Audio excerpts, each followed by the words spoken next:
We always want the club traveling the fastest through impact. So I never like to talk in the hitting area because I feel that's a result of getting in the right position at the top and knowing where to go at the finish. And so therefore, the triangle at waist high with the club in the center of the body is proof of the release in the golf swing. Now the best way I know how to say that to you would be this.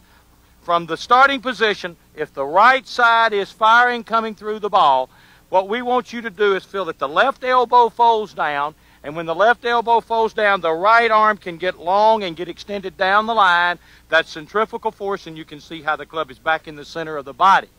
Now, many of you, again, have been told so often to pull your left side, to pull the butt of the club at the ball. All you can do if you pull the butt of the club at the ball and the butt of the left hand at the ball is to pull across the line of fight and get into what we call the block position.